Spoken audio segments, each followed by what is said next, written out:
Hello and welcome to the NGS Webinar Series hosted by the Next Generation Sequencing Competence Network. Along the series, you will be hearing from scientists and clinicians from various fields of research. However, they are all connected by sequencing. Who would have guessed, We bring you to journeys where researchers are telling us about their sequencing data harvesting and bioinformatics analysis and surely results and perspectives. How do they do it? What is it good for? Watch and let us know. Our network has started as a DFG-funded national collaborative initiative in 2019, and up to 2023, there have been several annual calls for projects to be sequenced at our core genomic facilities across Germany. From 2024 on, you have a new exciting opportunity to co-apply with one of our genomic facilities for a high-cost sequencing project, which can cost up to 1 million euros. If you ask me, it's worth to check it out. Go for it. We'll leave the link in the footnotes, and here is QR code for your fast access. Welcome aboard. Find a comfortable seat, get a drink, and let's listen to our next speaker, shall we? First of all, thank you very much for inviting me. It's a pleasure to be part of these Next Generation Sequencing Competent Network seminars. And today I'm here presenting actually a paper that was published 1 year ago in Nature Ecology and Evolution. And what you will see is that there will be many faces coming through the presentation. And this is because I want to stress that it's a cooperative project. And some of the cooperators are even in the audience. Now, just to start, we know that many animals can regenerate. So if I amputate the arm of a sea start, imagine that you pick a sea start in the seashore and you cut the arm off. So then with time, this arm will regrow, at least in many species, the missing arms. And you all know that if you pick somebody and you cut off his arm, it will not be able to regrow the arm. So if we all understand that we are all living things, living under the influence of natural selection, and regeneration is a priori something that we like, something good, why some animals, it's logic to ask why some animals can regenerate while others cannot do it. Now, not surprisingly, we decide to work with planarians because we always work with planarians, right? And we know how to catch them, etc., etc. So planarians have several advantages, and the first one is that there is at least one big model species, Esmisdea mediterranea, and it's plenty of tools for working with it. And on top, we know quite a lot about the biology of the animals. There is one point on the biology that will be important for today later, and is that if you take an animal and you isolate the central piece, as you can see here, the anterior facing bone will regenerate a new head that you can see has 2 eyes. And the posterior facing wound will regenerate a tail, as expected, because planarians has this apipolarity. But if I modify in particular the Wnt signaling pathway that is very famous for taking part in multiple roles in biology, by knocking down the effector beta-catenin, we are overall lowering the Wnt signal, and the animals produce 2 heads. And if I artificially knock down, if I knock down an inhibitor, that means that I raise the effect of the pathway, what I get are 2 tails. That means that the Wnt signaling is acting as a switch between regeneration of the head and the tail. So we have a model species. This model species has a biology that we quite understand, and there are many species, more than 1,000 and more actually, probably close to 2,000, because continuously there are new species coming. And they are quite diverse, as you can see in these pictures. But interestingly, still, they come from a limited clade of animals. That means that if you study evolution between them, there is not that much other possibilities that can influence what you study. Like it's more meaningful to make comparison between related animals than between a planaria and a human, for example. Moreover, they have a very wide range of regeneration abilities. Let's pick these 2 animals. And the first one is Esmisdea mediterranea, the one that I mentioned, the model species. If you chop it into 6 pieces, each piece will build a new animal. That means it will sense what is missing and will instruct the piece, the body, to build it. That means that if it's missing a tail, it will build a tail. If it's missing a head, it will build a head with 2 eyes and a brain. And if it's missing something else, it will also build it. On the contrary, there are other animals, like for example, Dendrothyllum lacteum, that if you do the same, the output is quite a different thing, because only the fragments isolated from the anterior part will be able to properly regenerate an animal, but a piece from the tail will remain as a piece of the tail, will not be able to regenerate a head. Now, all these things makes planarians quite a unique system to understand the evolution of regeneration. And what we did to understand better that complex question is to go and collect many more animals, because as I told you, they are not in the lab. We have been traveling, particularly with Jochen, all over the world, from Australia, Japan, Brazil, North America, 20 places in Europe, and collecting many animals that then goes to the Max Planck Institute for Cell Biology and Genetics in Dresden, and that now we move to the Max Planck Institute for Multidisciplinary Science here in Göttingen. And this is how we build our collection of living planarians, which contains, that's a very difficult question, and I will never give a number, but around 40 species of non-model planarians that are quite varied. There are marine species, there are freshwater species, and in the past we even host some terrestrials, and one day we will go back there. But now, having this, we can start asking the big questions. What are the evolutionary dynamics of regeneration? For doing that, what we needed, actually, was to understand how the animals in our collection regenerate. And we systematically analyzed this. And then later, we built a new phylogeny based on transcriptomes to be able to plot how they regenerate on top of the phylogeny and understand the route that follow regeneration within triclads. To characterize the regeneration ability of the animals, we did a quantitative analysis of head regeneration along the AP axis, the anterior-posterior axis of the animal. And I would like to say two things now, that from now on, every time that I mention the word regeneration, I will be talking about head regeneration, and that I will do some categories here in the screen that I will maintain all through the talk. So if I take one animal, I cut it into 6 pieces, and I analyze if every one of these pieces is able to make a head or not, I get the first category, the group A, in green, that are animals like Mediterranean. I can chop it, and they will rebuild, each piece will rebuild a new animal with a tail and with head, etc., etc. Animals from group B are like the Dendrothyllum that I told you, that are only able to regenerate a head in the anterior fragments. And animals in the group C are organisms that you can cut them in several pieces, but they will not regenerate a tail. Now, that is the Llora candida.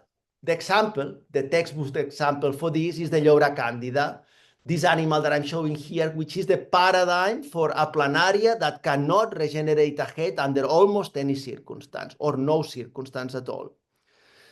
After screening many of the strains in the collection, around 36 strains and about 28 species, we saw that most of them falls in the category A and B, and only 4 in the category C. Then we further characterized the regeneration of these animals, and when we put everything together, we saw that our collection harbors representative of many of the regeneration defects that has been described in the literature of the group. Now we had already an understanding of how these animals are regenerating. So what we did is to build a phylogeny, mostly done with de novo transcriptomics. We built de novo transcriptomes for more than 40 species, and we took some available online. And what we saw, it's The result is a phylogeny where the bootstrap is the maximum almost for every clay. It's done with more than 2,500 genes per species. And actually, it's interesting in itself. And I'm happy later to discuss details of the phylogeny with the audience. But for the purpose of this talk, let's say that with this, we knew what were the evolutionary relationships of the species in our collection, right? Having this, and having the quantitative analysis, we perform an ancestral state reconstruction analysis, where you can see here the pie charts that are the inferred regeneration ability for selected clades. And you see some arrows that points to potential gains and losses of regeneration. And what immediately appears as clear is that it's complex. There is not one single event that explains everything, but there are several potential losses and gains of regeneration. And of course, we have detected also many new species that was unknown that they were not able to regenerate properly. And knowing this, we wonder what has changed in these animals, right? Why they cannot regenerate. And for this, we would like to understand what are these mechanisms. In the past, already in 2013, the group of Jochen and two more groups tackled that question. And they picked 3 different species from 2 different planarian clades. And they have the particularity that if I chop the tip of the tail of these animals, as you can see, for example, in this tail here in the extreme, they will not build a head because they are deficient in the posterior part of the animals. They are from the group B. They knock down beta cat, and then they create an environment that was permissive for head regeneration, and they managed to regenerate the head in these 3 species. So interesting, but the question for us was the phylogeny is much more ample than that. Is this the case for the rest of planarian clades? So what I'm showing you here is again our phylogeny with indications on the head regeneration of the different species, and in blue 2 of the species in the previous slides that were which head regeneration was rescued before. We start adding species. We start by adding Cura pinguis. Cura pinguis, it's already relatively far away from Mediterranean, so it's not entirely clear that the tools in Mediterranean would be working then, but we got very high rescue success. And this is another head regeneration defective species. Planaria torva belongs to a clade that was totally unstudied from that perspective, and we also managed to rescue head regeneration. And what I think is quite relevant is that in marine planarians that are in this assay, some of those that are the poorest at regeneration, in Camerata robusta, we got regeneration in 5 out of 13 cases. And in the Llora candida, that before I told you that's the paradigm of animal that never regenerates, at least one individual was regenerating a head with an eye. And this is important because if we put, let's say, everything together, it means that it's at least almost wind is involved in that. Beta cat is almost always involved, and that the wind signaling can be seen somehow as a hotspot in the evolution of regeneration.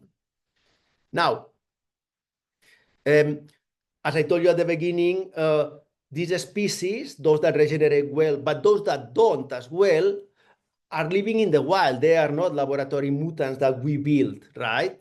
What could be the selective pressure that favors the existence of this lack of regeneration in some species? Is there something? So we start by searching from our own experience and literature, of course, and there is a broad relationship with environment. So if I take the species in orange and red, the red ones are always marine, and the orange ones are mostly living in lentic environments. For example, habitats with a slow water flow, like for example, a pond or very big rivers or places like that. It would be the contrary of springs and creeks. But this relation, as you can see, is far from perfect. And what is very well known and at the end works is that the species that are poor at regeneration always reproduce sexually or at least by laying eggs. What does it mean?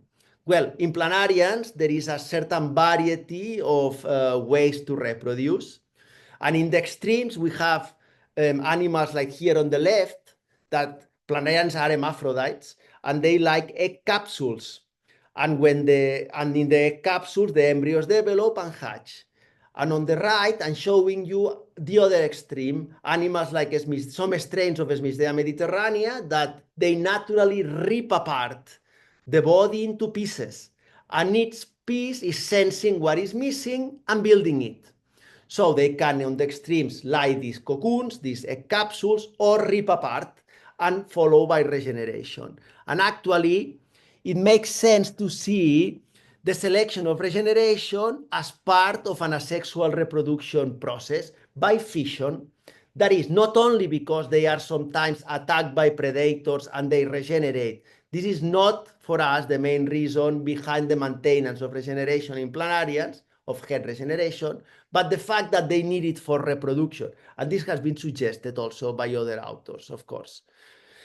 If we put this together with the fact that the Wnt signaling, as I told you, can be seen as a hot spot in the evolution of these defects, we could wonder if there is some sort of positive influence of the Wnt signaling on the reproductive system.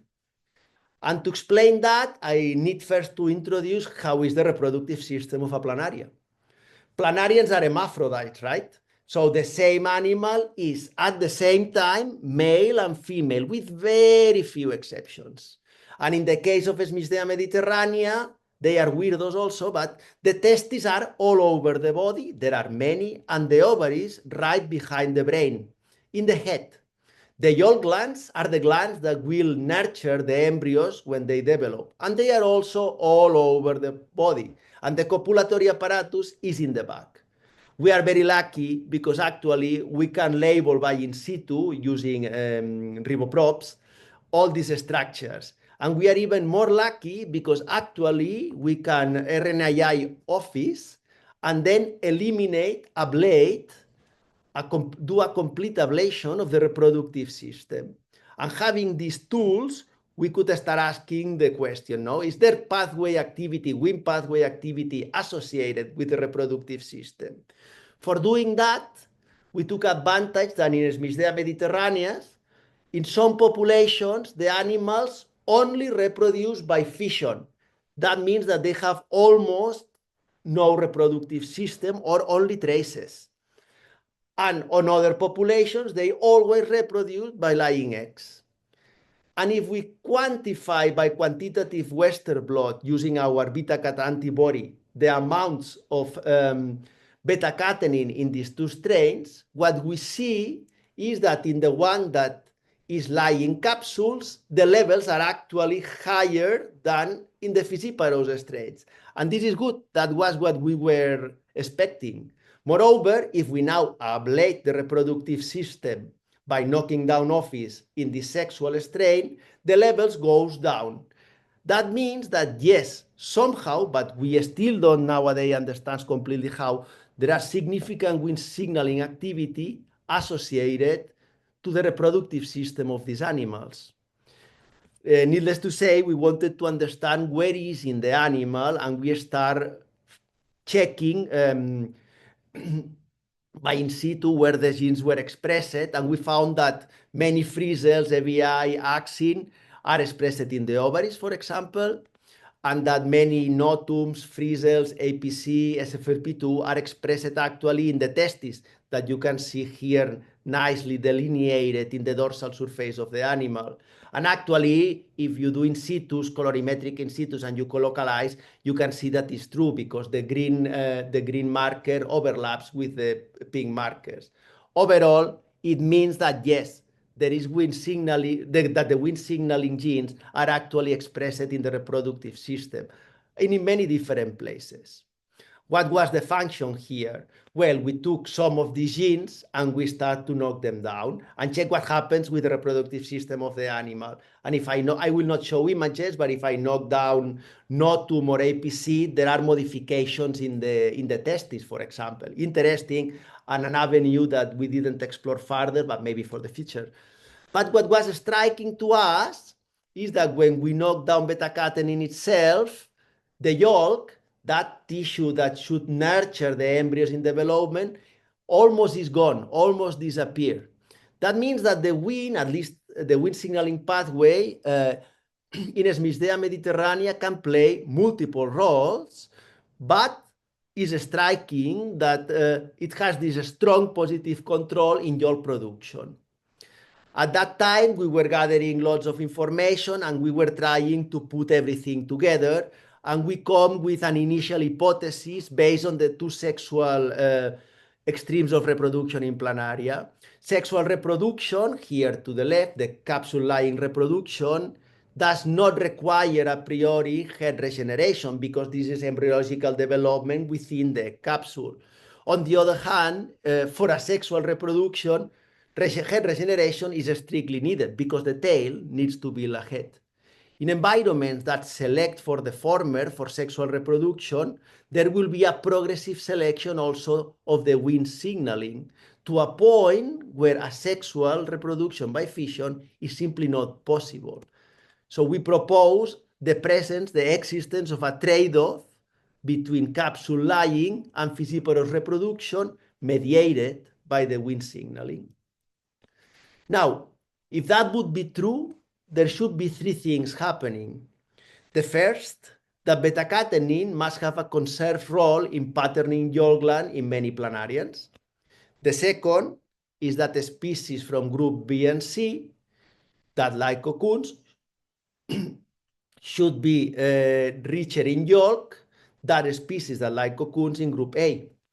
And finally, that the levels of the beta-catenin protein should be higher in regeneration deficient species and in asexual versus asexual species. So we built to test the first question is, has beta-catenin a conserved role in patterning yolk glands across the planarian phylogeny? We built an antibody against ferritin, and ferritin is the more abundant protein in the yolk of the animal. And we saw that there was a nice correlation because in beta-catenin animals, beta-catenin RNA animals, the ferritin is also gone. But things were different from expected for the rest. And if I take, for example, Cura pinguis, the one that I told you is easy to rescue, in beta-catenin animals, the amount of yolk is still very high, even higher than in the controls. So it seems that the role of the Wnt signaling in patterning the reproductive system was actually not conserved in planarians. Then we ask, is there more yolk? Is yolk more abundant in regeneration deficient species? And we measure that by literally scan the histological sections of these animals stained with Mallory, where we could draw the area of the yolk. And what I'm showing you here is a plot where you have different species of sexual planarians ordered from less to more yolk, and on the y-axis, the percentage of surface in these histological sections occupied by the yolk. And as you can see, the species that has more yolk tend to be actually red and orange, which is good for us. And actually, it proved to be statistically significant. And this is an evidence for increased investment in sexual reproduction for regeneration deficient species. Then we ask if higher levels of beta-catenin 1 are, if the levels of beta-catenin 1, the protein, are higher in regeneration deficient species. And we check that by quantitative Western blot, this time with our panplanarian anti-beta-catenin 1 antibody. And I'm showing you here a plot that is very similar to the previous one, where you have the species ordered from less to more beta-catenin. And what you can see is that visually and on average, the species from the groups B and C actually has higher levels of beta-catenin. But unfortunately, this is not statistically significant because of a species like this one, Dugesia tahitiensis, which at least in our hands and in the laboratory is always reproducing by fission. And despite of this, it has quite a lot of beta-catenin. So despite of seeing the trend and the average, we could not confirm that point. And the same happened when we check if there are higher levels of beta-catenin in planarians that lie eggs. what we can see here is that the species in black that lay eggs tends to have, actually, if you do a simple average, they have higher levels of beta-catenin. But the species outliers like Zoologist taitensis renders this comparison statistically not significant. Well, this is still work in progress because we think maybe in the future we can add more species here and try to understand why species like taitensis are giving us these results. Are they simple outliers or what's happening there? But to move on, we build a model. The model obviously will not answer the question that we have at the beginning because it proved to be much more complex than we thought, actually. But it allows us to move with three different levels of complexity. At the reproductive strategy, we take advantage of this distinction between sexual and egg-laying reproduction, where in the asexual strains, planarians necessitate head regeneration. And actually, we see that there is a broad relation with the environment. Species of asexual strains that reproduce asexually tend to live in more unstable environments like small creeks or springs, while egg capsule animals tend to be in more stable habitats, like, for example, marine environments or stagnant waters.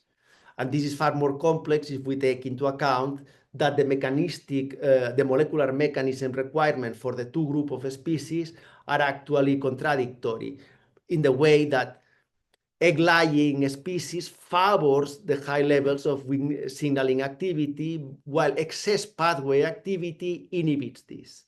That, at the end, it strongly suggests that the ultimate selective pressure is more on reproductive strategy, and that the proximate mechanisms that are underlying this could be actually Wnt signaling pleiotropies in reproduction and regeneration, like the ones that we have proved for Smithsdale mediterranea, but also others, for example, with the testes of the copulatory apparatus that we are willing to study further in other species. And now, and with this I'm coming to an end, in the future we plan to expand in other directions.